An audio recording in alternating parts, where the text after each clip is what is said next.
Welcome dear rockets, कैसे हैं आप सभी। जैसा कि समझदार के लिए इशारा ही काफी होता है, तो वीडियो का थंबनेल देखते ही आप तुरंत समझ गए होंगे कि आज हम देखने जा रहे हैं द वॉकिंग डेड सीरीज का एक स्पिन ऑफ सीरीज जिसका नाम है द वंस हु लिव। ये सीरीज इसलिए इंपॉर्टेंट है क्योंकि वॉकिंग डेड सीरीज के सीजन 11 में सभी कैरेक्टर्स एक तरह से सेटल हो चुके थे, यानी वो एक चैन की जिंदगी के अंदर कदम रख चुके थे। हालांकि उन कैरेक्टर्स की भी एक स्पिन ऑफ सीरीज बनाई गई है, लेकिन अपने फेवरेट कैरेक्टर रिक और मिशॉन की ऐसी कोई हैप्पी एंडिंग नहीं थी। मतलब उनका क्या हुआ ये भी हमें सीजन 11 में पता नहीं चला। तो उन दोनों के साथ आगे क्या हुआ, क्या मिशॉन ने रिक को ढूंढ निकाला और क्या वो वापस अपने बच्चों और साथियों के पास लौट आए या नहीं, ये सब कुछ हमें देखने को मिलेगा आज इस सीरीज में। तो बस हमारी आपसे एक ही गुजारिश है कि चैनल को सब्सक्राइब कर दीजिए। तो सीरीज की शुरुआत में वो फ्लैशबैक दिखाया जाता है जब स्कैवेंजर्स के लीडर एनी ने किसी को कांटेक्ट किया था और वो एक हेलीकॉप्टर में रिक को कहीं लेकर जा रहे थे। यहाँ शुरू होती है रिक की स्ट्रगल, जो कि एक बहुत बड़े कम्युनिटी में फंस चुका था जिनके पास बहुत बड़ी और पावरफुल आर्मी भी है। रिक वहाँ से बचने की कई बार कोशिश करता है, लेकिन हर बार पकड़ा जाता है। और जब उसने तीसरी बार बचने की कोशिश की थी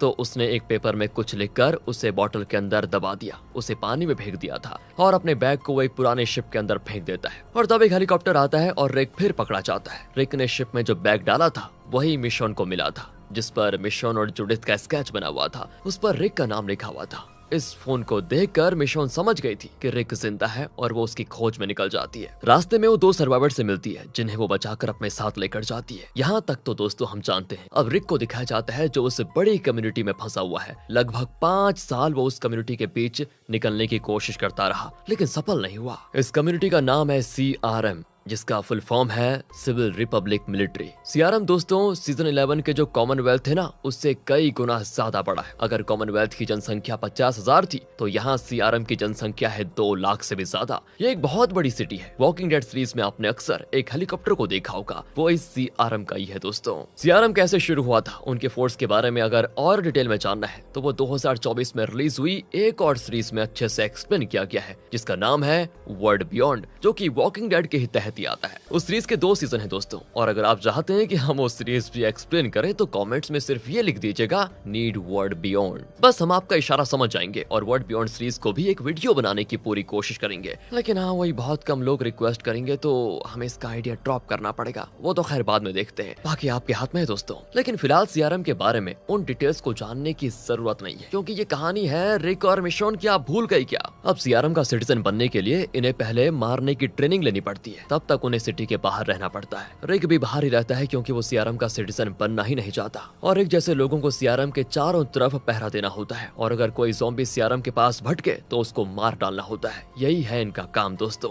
अब ऐसे एक मिशन के दौरान रिक और बाकी लोग ज़ॉम्बीज को मार रहे होते हैं। ये ज़ॉम्बीज बड़े अजीब लगते हैं और सभी चल रहे होते हैं। रिक तो यहाँ से कैसे भी करके बच निकलना चाहता है और मिशॉन और अपनी बेटी को देखना चाहता है, पर यहाँ पे इन्हें गार्ड्स के साथ एक कनेक्टिंग लाइन से बांध कर रखा जाता है ताकि ये लोग ज्यादा दूर न जा पाए, और अगर जाने की कोशिश की तो कनेक्टिंग लाइन इन्हें अपने आप खींच लेगा। इस बार भी रिक दूर जाने की कोशिश करता है तो गार्ड्स आवाज देते हैं कि तुम्हारी बाउंड्री खत्म हो चुकी है, वापस आ जाओ। रिक की कलाई पर वो लाइन कनेक्ट किया हुआ है दोस्तों, जिसको वो निकाल नहीं सकता, लेकिन बचने के लिए वो अपनी कलाई पर कुल्हाड़ी मारकर अपना हाथ ही काट देता है, जिससे कि कनेक्टिंग लाइन अब उसे कंट्रोल नहीं कर पाती। दर्द के मारे वो चिल्लाता है, लेकिन तेजी से भागता भी है। CRM के सोल्जर्स उसका पीछा भी करते हैं, लेकिन तब हाथ से बह रहे खून को रोकने के लिए रिक आग के अंदर अपना कटा हुआ हाथ रख देता है। उससे दर्द बर्दाश्त नहीं होता और वो चिल्लाता है, लेकिन आग में हाथ डालने से उसका घाव बंद हो जाता है। फिर वो वहीं पर बेहोश हो जाता है दोस्तों। एक बार फिर CRM वाले उसे पकड़ लेते हैं। यहाँ आपको याद दिला दें कि रिक के गायब होने के 5 साल के बाद की कहानी देख रहे हैं हम। ओके दोस्तों, उस वक्त मिशॉन अलेक्जेंड्रिया में थी, क्योंकि रिक के लापता होने के 6 साल के बाद ही मिशॉन उसकी तलाश में निकले थी। मतलब अभी की कहानी के 1 साल के बाद मिशॉन रिक को ढूंढने जाएगी। इस 1 साल में रिक ने किस तरह स्ट्रगल किया यही हम देख रहे हैं। तो अपना हाथ काटकर रिक ने बचने की कोशिश की, लेकिन बेचारा पकड़ा गया। रिक के पास कई फोन्स हैं और हर फोन्स पर उसने मिशॉन और जुडिथ के स्केच बनाकर उस पर रिक लिखा हुआ है। वो बचकर जहाँ जहाँ जाता है वहाँ वहाँ वो एक फोन डाल देता है। उसे विश्वास है कि मिशॉन एक न एक दिन उसको जरूर ढूंढती भी आएगी, और तब इनमें से एक न एक फोन उसके हाथ जरूर लग जाएगा और वो जान जाएगी कि रिक जिंदा है। रिक को बहुत गुस्सा आता है कि वो यहाँ से बच नहीं पा रहा। वो अपना सारा गुस्सा ज़ॉम्बी पे उतारता है और उन्हें अंधाधुंध मारने लग जाता है। बाकी लोग तो ब्रेक भी लेते हैं, लेकिन रिक बिल्कुल भी आराम नहीं करना चाहता। वो अपनी ताकत और अपने जोश को जिंदा रखना चाहता है। उसका सीनियर ऑफिसर कहता है कि तुम्हारे जैसे आदमी को मैंने आज तक नहीं देखा। तुम तो अनगिनत बार बचने की कोशिश कर चुके हो। मेरी मानो CRM के सोल्जर बन जाओ, फिर देखो देखो तुम्हारी लाइफ कितनी बढ़िया हो जाएगी, तुम सीआरएम के सिटीजन बन जाओगे। लेकिन रिक को तो सिर्फ यहाँ से निकलना है कैसे भी करके, इसलिए वो इनकार कर देता है। अब एक दिन की बात है, काम के बाद वो पेरी नाम की एक औरत को देखता है जो उसको थैंक करती है। रिक पूछता है क्यों थैंक कर रही हो मुझे?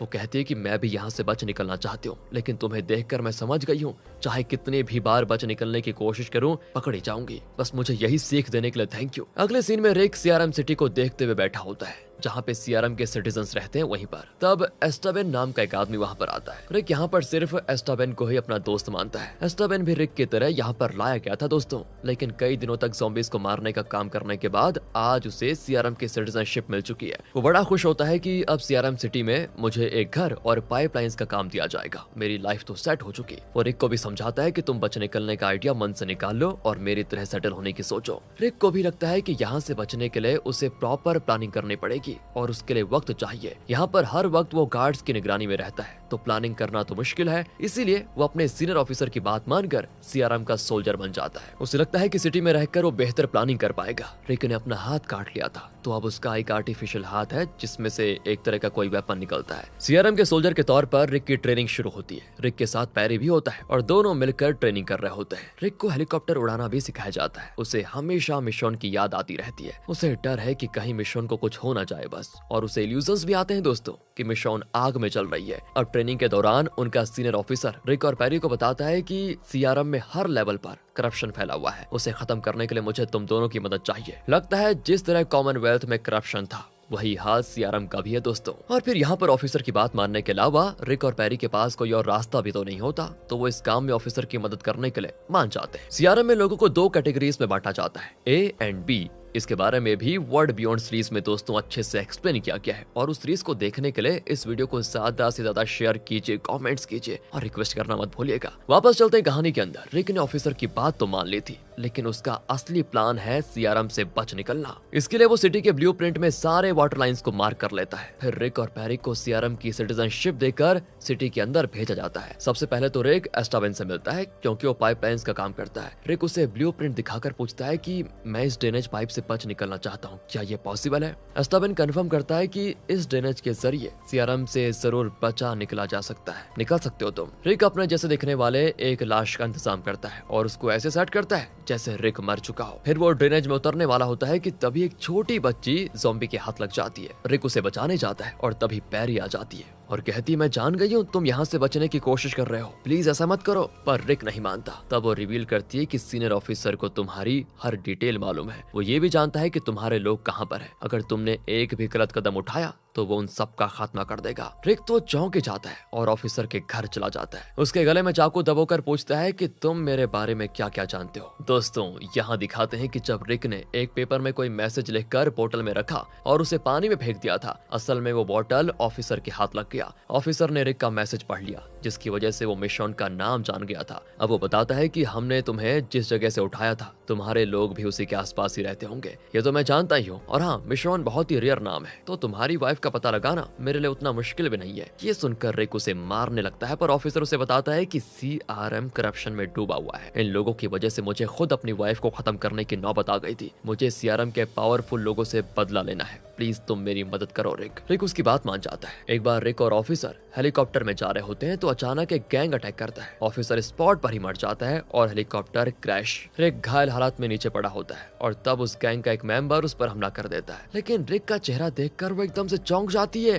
और अपना चेहरा दिखाती है। ये कोई और नहीं, मिशन है दोस्तों। उसे देखकर तो रिक एकदम बौखला जाता है। यहाँ कहानी शिफ्ट होती है उस वक्त जब मिशन ने एक पुराने शिप में रिक का फेंका हुआ फोन देख लिया था। वो समझ गई कि रिक जिंदा है और वो उसे ढूंढने निकली। तब उसने 2 सर्वाइवर्स को बचाया। उन सर्वाइवर्स का एक गैंग होता है। उनका लीडर एक छोटे कद वाला आदमी है जिसका नाम है नेट। तो वो मिशन की हर तरह से मदद करने को तैयार होता है क्योंकि मिशन ने उसके गैंग के 2 लोगों को जो बचाया था। फिर वो मिशन को एक घोड़ा और जरूरी वेपन्स वगैरह देता है। मिशन यहाँ से निकलती है रिक को ढूंढने के लिए। रास्ते में हजारों ज़ॉम्बीज उसकी ओर बढ़ रहे होते हैं। एक ज़ॉम्बी ने तो पेट्रोल कैन हाथ में लिया होता है और वो भी जल रहा होता है। अचानक वो ज़ॉम्बी होता है ब्लास्ट और इम्पैक्ट से मिशन नीचे गिर जाती है। सारे ज़ॉम्बीज मिशन की ओर ही बढ़ रहे होते हैं, लेकिन तभी नेट का पूरा गैंग मिशोन की मदद करने के लिए वहां पर पहुंच जाता है। वो ज़ॉम्बीज की दिशा ही बदल देते हैं और वो भी मिशोन के साथ फिर वहां से निकल जाते हैं रिक की तलाश में। पर तभी ऊपर एक हेलीकॉप्टर दिखता है जिसमें से इन पर स्मोक बॉम्ब गिराया जाता है। नेट के गैंग के सारे लोग मारे जाते हैं और सभी ज़ॉम्बीज बन जाते हैं। सिर्फ नेट और मिशोन जिंदा होते हैं। मिशोन को बड़ा दुख होता है कि मेरी वजह से नेट के गैंग के लोग मर चुके हैं। नेट कहता है कि मेरे पास कुछ रॉकेट लॉन्चर्स हैं जिनका हम इस्तेमाल कर सकते हैं। पहले तो गैंग के लोग थे उसे उठाने के लिए, लेकिन अब हम दोनों मिलकर भी उसे उठा नहीं पाएंगे। थोड़ी प्रॉब्लम है, तो हमें एक गाड़ी तैयार करनी पड़ेगी। वो एक छोटी सी गाड़ी बना भी लेते हैं, उसे ज़ॉम्बी के साथ बांध देते हैं और ज़ॉम्बीज उसको खींच कर लेकर जाता है। मिशोन यहाँ हिम्मत हारने लगती है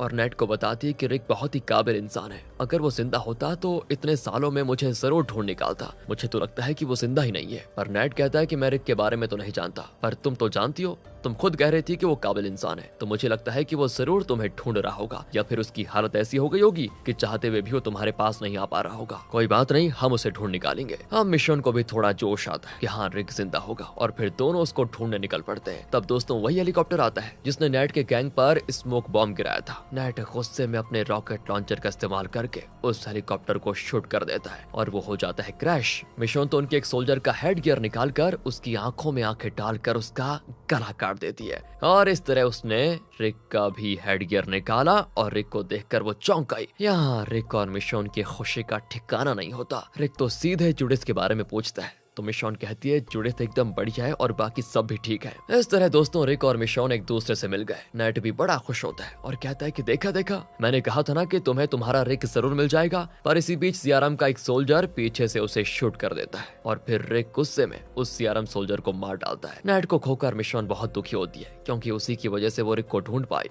उसने उसकी हिम्मत बढ़ाई थी। अब वो रिक से कहती कि चलो यहाँ से बच निकलते हैं, पर रिक कहता है नहीं, ये उतना आसान नहीं है। मैं एक बहुत ही बड़ी मुसीबत में फंसा हुआ हूँ। तुम मेरे साथ रहोगी तो तुम भी फंस जाओगी। सुनो, मैं जैसा कहता हूँ वैसा करो। यहाँ जो कुछ हुआ उससे तुम्हारा कोई वास्ता नहीं। बस इतना याद रखना कि तुम कैटेगरी बी को बिलोंग करती हो। असल में सीआरएम में कैटेगरी ए के लोगों को वायलेंट माना जाता है और उन्हें सीआरएम के सोल्जर्स फिर मार डालते हैं। कैटेगरी बी में वो लोग आते हैं जो सत्ता और आर्मी के खिलाफ कुछ नहीं करते, मतलब जरा डरपोक होते हैं। ऐसे लोगों को ही सीआरएम में सिटीजनशिप दी जाती है। वैसे दोस्तों रिक और पैरी कैटेगरी ए में आते हैं, लेकिन उन्हें नहीं मारा गया क्योंकि सीनियर ऑफिसर ने उन्हें स्पेशल सिटीजनशिप दी थी, इसीलिए वो सिटी में रहते हैं। तो अब रिक मिशन को गन पॉइंट पर पकड़कर सीआरएम लेकर जाता है। कैटेगरी बी होने की वजह से मिशन को सीआरएम की सिटीजनशिप आसानी से मिल जाएगी, लेकिन तब तक मिशन को सीआरएम सिटी के बाहर वही काम करना होगा जो पहले रिक किया करता था, यानी बॉर्डर पर ज़ॉम्बीज को मारने का काम। मिशन को सिटी में जाने की भी परमिशन होती है, तो वो सिटी के अंदर जाती है। वहाँ एक सोल्जर मिशन को पकड़कर एक जगह लेकर जाता है। वो सोल्जर कोई और नहीं रिक है, और वो इतने सालों के बाद मिशोन से अकेले में बात करना चाह रहा था। तभी मिशोन देखती है कि रिक का तो हाथ ही कट गया है। वो तड़प उठती है कि ये कैसा हो गया। रिक बताता है कि तुमसे मिलने के लिए मैंने कई बार यहाँ से बचने की कोशिश की, उसी कोशिश में एक बार मुझे अपना हाथ काटना पड़ गया, फिर भी इन लोगों ने मुझे वापस पकड़ लिया था। तुम विश्वास नहीं करोगी, ये लोग बहुत पावरफुल है। मिशोन कहती कोई बात नहीं, अब तुम अकेले नहीं हो, मैं तुम्हारे साथ हूँ, हम दोनों मिलकर यहाँ से जरूर बच निकलेंगे। पर फिर रिक अपने कमरे में आता है तो वहाँ स्कैवेंजर्स के लीडर एनी होती है। वो रिक से कहती है लगता है तुम आखिर अपनी वाइफ से मिल ही गए, और मैं ये भी जानती हूँ कि हमारे सोल्जर्स को तुम दोनों ने मिलकर मारा था। हाँ, पर मैं ये बात किसी को नहीं बताऊंगी। तुम और मिशोन यहाँ रह सकते हो, लेकिन अगर यहाँ से बचने की कोशिश की तो मैं सीआरएम का पूरा फोर्स ले जाकर तुम्हारे साथियों और तुम्हारी बेटी का खात्मा करवा दूंगी, ध्यान रहे इस बात का। इस तरह धमकाकर वो चली जाती है। असल में मिशोन को कैटेगरी ए में होना चाहिए, लेकिन रिक ने पैरी से झूठ बोला था कि हमारे हेलीकॉप्टर पर एक गैंग ने अटैक किया था और तब इस औरत ने ही मुझे बचाया, इसलिए प्लीज इसे कैटेगरी बी में ही रहने दो और किसी को मत बताना कि इसे कैटेगरी ए में होना चाहिए। पैरी को लगा कि उस मिशोन नाम की लड़की ने रिक की जान बचाई है, तो मिशोन को कैटेगरी बी में रखने के लिए डिसाइड किया जाता है। असल में मिशोन किसी नकली नाम से यहाँ पर रह रही है दोस्तों। असल में कैटेगरी बी के लोग ज़ॉम्बी से लड़ना नहीं जानते और डर डर कर उन पर हमला करते हैं, लेकिन मिशोन उन्हें बेझिझक मार रही होती है। यहाँ रिक और पैरी बात कर रहे होते हैं और तभी कमांडर पैरी को अकेले में बुलाता है। फिर पैरी रिक को बताती है मुझे प्रमोशन मिला है। रिक उसके लिए बड़ा खुश होता है। वो बताती है कि तुम जिस औरत को कैटेगरी बी में बताकर यहाँ लाए हो ना, अगर उसने हमारी शर्तें नहीं मानी तो ये लोग उसको मार डालेंगे, याद रखना। रिक को अब जल्द से जल्द मिशन को लेकर यहाँ से बच निकलना होगा, वरना ये लोग तो मिशन को मार डालेंगे। रिक अब एक पक्का प्लान बनाता है और एक कागज पर यहाँ से निकलने का रास्ता और मैप बनाकर मिशोन को पकड़ा देता है। मिशोन भी उसे समझ लेती है और रात को उस रास्ते से निकलती है। फिर वो पानी के पास पहुंच जाती है जहां एक बोट के जरिए दोनों बच निकलेंगे, लेकिन वहां रिक नहीं होता, बल्कि बोर्ड पर एक खत लिखा होता है जिसमें रिक ने लिखा होता है कि सिर्फ तुम यहाँ से बचकर निकलने वाली हो। अगर हम दोनों निकल गए तो ये लोग अलेक्जेंड्रिया का रास्ता पता लगाकर सभी को मार डालेंगे और मैं चाहता हूँ कि कम से कम तुम तो जिंदा बच जाओ। हम दोनों साथ नहीं रहेंगे तो जुडिथ का क्या होगा, इसलिए प्लीज तुम वापस अलेक्जेंड्रिया चले जाओ। मिशोन बहुत परेशान होती है क्योंकि रिक को बचाने वो इतनी दूर आई थी, लेकिन रिक को जिंदा देखकर भी उसे अकेले लौटना पड़ रहा है। उसे रिक की बड़ी फिक्र होती है कि वो ऐसी खतरनाक जगह में कैसे फंस गया। अब अगले दिन रिक एनी को सच बता देता है कि मैंने मिशोन को वापस अलेक्जेंड्रिया भेज दिया, कम से कम उसे तो चैन से जीने दो। तुम सियारा में बड़ी पोजीशन पर हो, इसलिए प्लीज मेरी मदद करो और इस राज को राज ही रहने दो। और मैं सच बता रहा हूँ, मैं यहाँ से कभी भी बच निकलने की कोशिश नहीं करूंगा। एनी ये सुनकर बड़ी खुश होती है और कहती है ठीक है, ये राज राज ही रहेगा। लेकिन बाद में रिक देखता है कि मिशोन तो गई ही नहीं, वो अभी भी वहीं पे ज़ॉम्बीज को मार रही होती है। रिक उसको अकेले में ले जाकर चिल्लाता है कि तुम पागल तो नहीं हो गई हो, मैंने तुम्हें जाने को कहा था ना। पर मिशोन कोई जवाब नहीं देती और गुस्से में चले जाती है। तब वो एक लड़के को देखती है जो फोन्स पर स्केचेस बना रहा होता है। मिशोन पूछती है तो वो बताता है कि रिक ने मुझसे एक या दो नहीं कई बार आपके स्केचेस बनवाए और मैं बनाता गया। वो सच में आपको बहुत मिस करता था। उसने तो यहाँ से बच निकलने की कई बार कोशिश की, लेकिन वो हर बार पकड़ा गया। वो तो एकदम मायूस बैठा रहता था।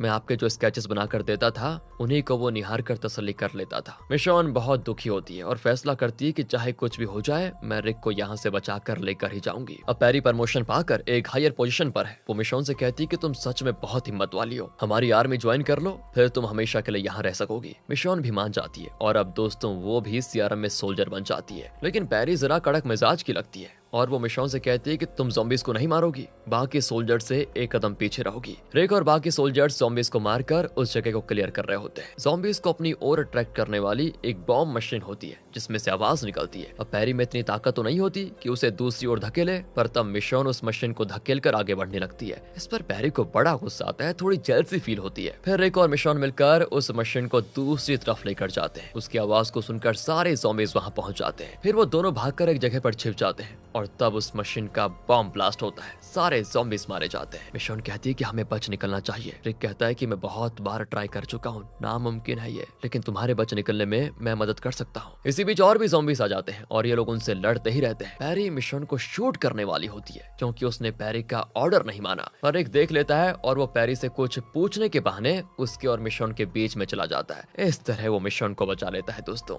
बाद में पैरी रिक को बताती है कि मुझे वो औरत बिल्कुल पसंद नहीं है, वो मेरा ऑर्डर फॉलो ही नहीं करती। फिर एनी रिक से पूछती है तुम तो कह रहे थे कि मिशोन बच निकली, फिर ये वापस कैसे आ गई? रिक कहता है कि वो जरूर वापस चली जाएगी, वो सब तुम मुझ पे छोड़ दो बस। कहकर वो मिशोन के पास जाता है, लेकिन वो पूछती है कि वो तो स्कैवेंजर्स की लीडर है ना, वो यहाँ पर क्या कर रही है? रिक गुस्से में उस पर चिल्ला देता है कि तुम समझती क्यों नहीं, यहाँ क्या चल रहा है इसका तुम्हें अंदाजा भी नहीं है। देखो मैं तो यहाँ से बच निकलने से रहा, पर तुम निकल सकती हो और मैं तुम्हारी मदद करने को तैयार हूँ, तुम मेरी बात क्यों नहीं मान रही? अब हमें ये लोग सीआरएम बेस लेकर जाएंगे, वहाँ से तुम हमारे प्लान के मुताबिक बच निकलना, प्लीज सीआरएम में मत रुको, बहुत खतरा है यहाँ पर। फिर रिक और मिशोन और बाकी लोगों को हेलीकॉप्टर में बेस ले जाया जा रहा होता है। बीच आसमान में मिशोन रिक को साथ लेकर नीचे कूद जाती है। उस वक्त हेलीकॉप्टर समुद्र के ऊपर से गुजर रहा होता है। दोनों पानी में कूद जाते हैं और तैरकर एक सेफ जगह पर पहुंच जाते हैं। वो असल में एक साइंस लैब है जहाँ पर एक घर भी है। मिशोन अपने कपड़े बदल रही होती है तो रिक उसके पीठ पर एक एक्स मार्क देखता है, लेकिन वो मिशोन से इस बारे में कुछ नहीं पूछता। रिक के यूनिफॉर्म में एक रिमोट कंट्रोल जैसा डिवाइस भी होता है जिसका बटन प्रेस करने से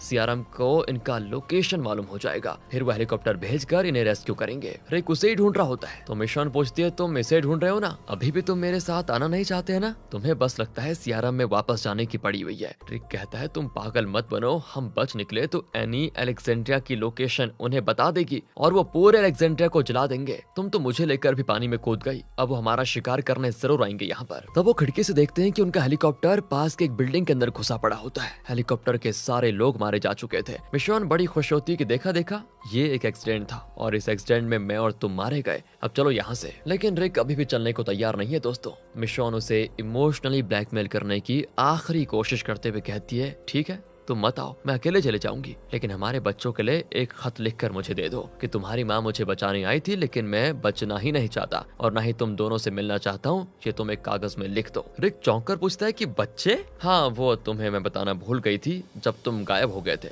तब मैं प्रेग्नेंट थी। हमारा एक बेटा है जिसका नाम मैंने ओरेगन रखा हुआ है, वो बनेगा रिक जूनियर। रिक कहता है कि अच्छी बात है, अब तुम मेरा रिमोट दो, मुझे सीआरएम को इन्फॉर्म करना है। मिशोन तो फिर इतना गुस्सा हो जाती है कि अरे तुम्हें हो क्या गया है, मैंने कई मुश्किलों का सामना करने के बाद तुम्हारा पता लगाया, लेकिन अब मुझे पता चल चुका है कि मैं जिस रिक को ढूंढ रही थी वो तो तुम हो ही नहीं। ये कहकर वो अकेले ही वहां से निकलने लग जाती है। रिक चाहता तो मिशोन के साथ जा सकता था, लेकिन वो इसीलिए सोच रहा है क्योंकि आज ये लोग बचकर अलेक्जेंड्रिया भी चले गए तो किसी न किसी दिन सीआरएम वाले इन पर गुस्सा होकर अलेक्जेंड्रिया पर अटैक जरूर करेंगे और अलेक्जेंड्रिया के पास उतनी ताकत नहीं बची कि वो सीआरएम जैसी पावरफुल आर्मी का सामना कर पाए। इसलिए रिक को लगता है कि वो अपने सीनियर ऑफिसर के साथ मिलकर अगर सीआरएम में करप्शन खत्म कर देगा तो फिर सीआरएम और अलेक्जेंड्रिया के बीच समझौता हो पाएगा। उसके बाद रिक के अलेक्जेंड्रिया वापस जाने से सीआरएम को कोई एतराज नहीं होगा। ये है रिक की सोच दोस्तों। रिक सिर्फ शांति चाहता है पर मिशोन उसकी बात नहीं समझती। रिक उसे समझाने के लिए उसके पीछे जाता भी है। इसी बीच उस बिल्डिंग के पास एक और सीआरएम हेलीकॉप्टर आता है। लगता है वो डैमेज हुए हेलीकॉप्टर के लोगों को रेस्क्यू करने आए हैं, लेकिन नहीं, वो उल्टा एक मिसाइल फायर करके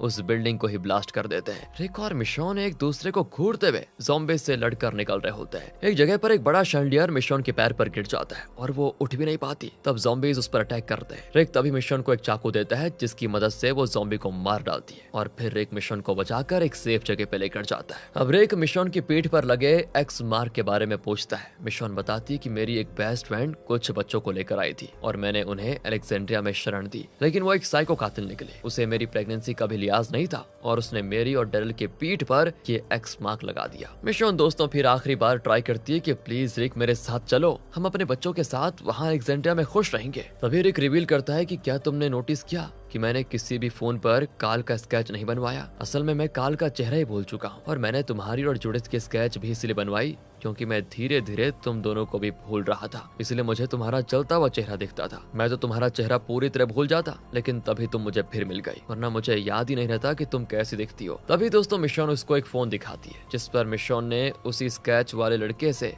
काल का चेहरा बनवाया था। वो कहती है देखो देखो ऐसा दिखता है हमारा काल। रिक की आंखें भर आती है, उसे अपने बेटे की याद आ जाती है। फिर मिशोन एक सवाल करती है जिससे रिक की सोच ही बदल जाती है। वो पूछती है कि सोचो कि यहाँ मैं नहीं काल खड़ा है, वो तुमसे क्या कहता। रिक जानता है कि काल उसे जरूर मिशोन के साथ जाने के लिए कह देता। बस दोस्तों वो अपना सोल्जर यूनिफॉर्म उतार लेता है और मिशोन के साथ बाहर निकलकर ज़ॉम्बीज़ को खत्म करने में लगा होता है। बाहर उन्हें एक गाड़ी दिखती है जिसमें पेट्रोल भी है। उस गाड़ी में निकलते हैं वो अलेक्जेंड्रिया की ओर। दूसरी ओर जंगल में एक आदमी ज़ॉम्बी को बड़े शान से मार डालता है। फिर पता चलता है वो फादर है। यहाँ रिक और मिशोन रास्ते में कुछ चीजें लूटते हैं। नूडल्स पैकेट्स भी उनको मिलते हैं। फिर वो लगातार ड्राइव कर रहे होते हैं, जगह जगह रुकते हैं और वहाँ नूडल्स पका कर खाते हैं। इस तरह कुछ दिन उनके बीतते हैं। अब एक दिन वो देखते हैं कि 3 लोगों पर ज़ॉम्बी अटैक कर रहे हैं। ये दोनों उन ज़ॉम्बीज पर हमला करते हैं, लेकिन ज़ॉम्बी तो एकदम पत्थर जैसे होते हैं। रिक अपने हाथ से जो कि मेटल का बना है उससे ज़ॉम्बी को घायल कर देता है। फिर उन सर्वाइवर्स को नूडल पैकेट्स देकर वो वहाँ से निकलते हैं, लेकिन उनमें से 2 सर्वाइवर्स इन्हें गन दिखाकर धमकाते हैं कि तुम्हारे पास जो भी है हमारे हवाले कर दो। रिक और मिशोन को इतना गुस्सा आता है कि वो उन्हें इतना पीटते हैं और अपना नूडल पैकेट्स भी वापस छीन कर चले जाते हैं। फिर पहुंचते हैं वो एक सेफ जगह और वहां पर रात बिताते हैं। यहाँ कहानी पास्ट में जाती। असल में फादर स्कैवेंजर्स की लीडर एनी से मिलने जंगल में गया था,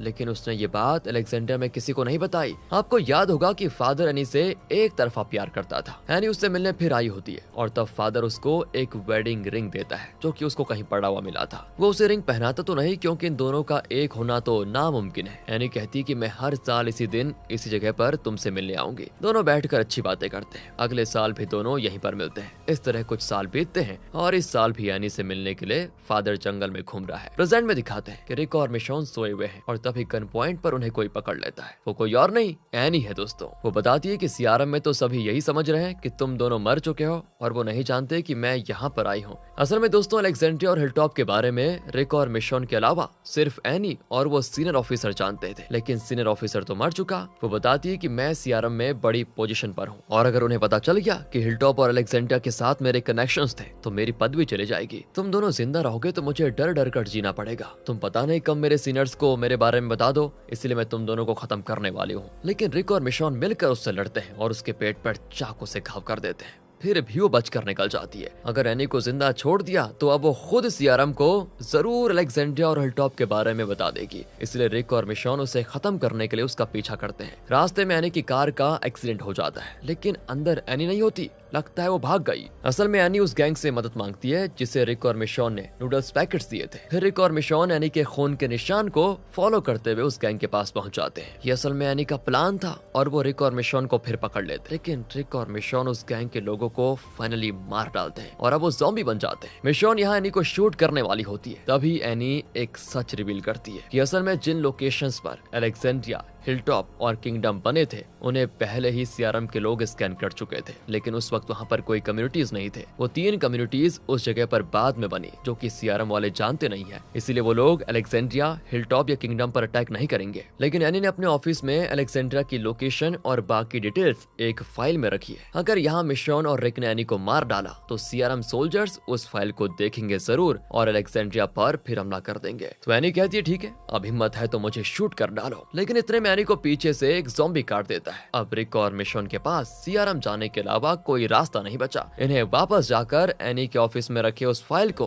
कैसे भी करके डिस्ट्रॉय करना होगा और सीआरएम का जो प्लान है उसे भी नाकाम करना होगा। एनी मरने से पहले फादर का दिया हुआ रिंग रिक को देती है। रिक और मिशॉन लेकर वहाँ से निकल जाते हैं। रास्ते में रिक मिशॉन को वो रिंग देकर पूछता है क्या तुम मुझसे शादी करोगी? मिशॉन बड़ी खुश होती है। फिर वो सीआरएम पहुंच जाते हैं। रिक तो मेन एंट्रेंस से चला जाता है क्योंकि रिक एक काबिल सोल्जर है और उसे प्रमोशन भी मिलने वाला है, इसलिए किसी को भी उस पर शक नहीं होता। लेकिन मिशॉन सोल्जर ड्रेस में चुपके से दूसरे रास्ते से अंदर चली जाती है। वो सीधे एनी के ऑफिस में घुसती है। वहाँ उसे अलेक्जेंड्रिया की सारी डिटेल्स मिलती है, जैसे कि उसकी लोकेशन, वहाँ कौन लोग रहते हैं, यहाँ तक कि मिशॉन का नाम भी उसमें होता है। मिशॉन उन कागज के टुकड़े टुकड़े करके फेंक देती है। तभी एक सीआरएम सोल्जर को एक कवर अंदर घुसाकर पूछता है मैडम क्या आप अंदर हैं? फिर वो अंदर आता है तो मिशॉन उसे मार डालती है। और अब यहाँ सोल्जर्स की होती है एक मीटिंग जिसे मिशॉन भी अटेंड करती है। दूसरी ओर दोस्तों रिक पैरी से मिलता है जो बताती है कि तुम्हें प्रमोशन दिया जा रहा है, पता है, तुम कमांडर से मिल लो एक बार। रिक भी कमांडर से मिलने चाहता है और तब कमांडर बताता है कि सीआरएम की आइडियोलॉजी क्या है। असल में दोस्तों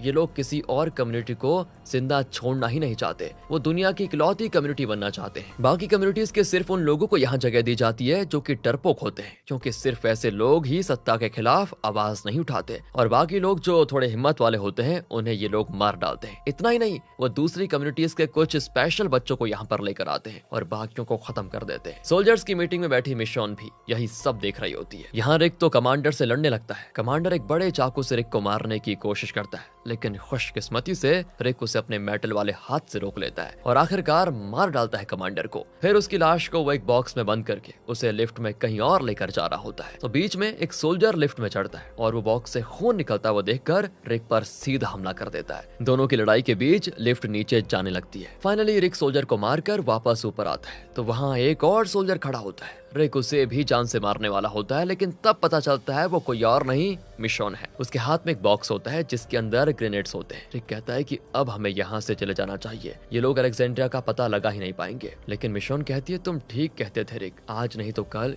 ये लोग अलेक्जेंड्रिया और दूसरी कम्युनिटीज पर हमला जरूर करेंगे। बहुत खतरनाक है सीआरएम की आर्मी, हमें सीआरएम की पूरी आर्मी का ही खात्मा करना पड़ेगा, तभी अलेक्जेंड्रिया और दूसरी कम्युनिटीज के लोग चैन से जी पाएंगे। इसी बीच सीआरएम के सभी सोल्जर्स को एक जगह मीटिंग के लिए बुलाया जाता है और उनके सारे वेपन्स एक ही जगह पर रखे जाएंगे। अगर उस जगह पर एक बॉम्ब रख दिया तो फिर पूरी आर्मी और उनके वेपन्स डिस्ट्रॉय हो जाएंगे। यही मौके का फायदा उठाकर रिक और मिशॉन सोल्जर यूनिफॉर्म में वेपन्स लेने के बहाने उस टेंट में घुस जाते हैं जहां सीआरएम के खतरनाक वेपन्स रखे हुए हैं। पास ही में सारे सोल्जर्स मीटिंग के लिए इकट्ठा होते हैं। तो देखिए दोनों क्या करते हैं, ये दोनों वेपन्स वाले बॉक्सेस में अपने ग्रेनेड सेट कर देते हैं और उन्हें एक वायर से कनेक्ट करके उस कमांडर और दूसरी सोल्जर के साथ बांध देते हैं। कौन कमांडर पता है ना? अरे जिनको इन्होंने अभी मारा और वो फिलहाल ज़ॉम्बी बन गए हैं। जैसे ये दोनों ज़ॉम्बीज बाहर निकलेंगे तो पूरा ग्रेनेड नेटवर्क ट्रिगर होगा और इस जगह पे होगा बहुत बड़ा ब्लास्ट। इस तरह पूरी सेटिंग करके रिक और मिशॉन बाहर भाग कर आते हैं तो वहाँ पर पैरी इन पर गन तान देती है। असल में पैरी को लगता है कि सीआरएम की आर्मी अच्छी है, इसलिए वो रिक और मिशॉन के खिलाफ है दोस्तों। अब इससे पहले वो शूट करती कमांडर ज़ॉम्बी टेंट से बाहर निकलता है। उसको देखकर पैरी होती है शॉक, लेकिन रिक और मिशॉन तो जानते हैं कि थोड़ी देर में क्या होने वाला है, ब्लास्ट। दोनों बचकर वहां से तेजी से उस जगह से दूर भागते हैं। बॉम्ब ब्लास्ट वगैरह से बचने के लिए वहां कई वाटर टैंक्स रखे होते हैं। ये दोनों वहीं छुप जाते हैं और तब होता है ब्लास्ट और इस तरह सीआरएम का मिलिट्री बेस, उनके सोल्जर सब जलकर राख हो जाते हैं। लेकिन इसमें बचते हैं रिक और मिशॉन। पैरी भी दोस्तों मरी नहीं बल्कि जिंदा बच जाती है। इनके बीच बाद में खूब लड़ाई भी होती है मरे हुए सारे सोल्जर्स ज़ॉम्बी बनकर इनकी ओर ही आते हैं, पर पैरी अब भी इन दोनों पर हमला करना नहीं छोड़ती और कोई रास्ता न पाकर रिक और मिशोन उसे मार डालते हैं। ज़ॉम्बी सोल्जर से बचकर वो एक कंटेनर पर चढ़ जाते हैं और फिर कंटेनर टू कंटेनर जंप करके वहां से बच निकलते हैं। फिर वो दूसरी कम्युनिटीज को भी सीआरएम की आइडियोलॉजी और उसके करतूतों के बारे में बताते हैं। बाकी कम्युनिटीज भी समझ आती है कि सरकार को लोगों के लिए काम करना चाहिए, ना कि लोगों को अपना गुलाम बनाकर रखना चाहिए। अगर सरकार ऐसा करती है तो उस सरकार के लोगों को कोई जरूरत ही नहीं है। आम लोग सिर्फ और सिर्फ शांति चाहते हैं, लड़ाई नहीं। लड़ाई तो सत्ता के लिए होती है, जिससे आम लोगों की कोई भलाई नहीं होती। इसलिए सारी कम्युनिटीज को एक दूसरे के साथ मिलजुल कर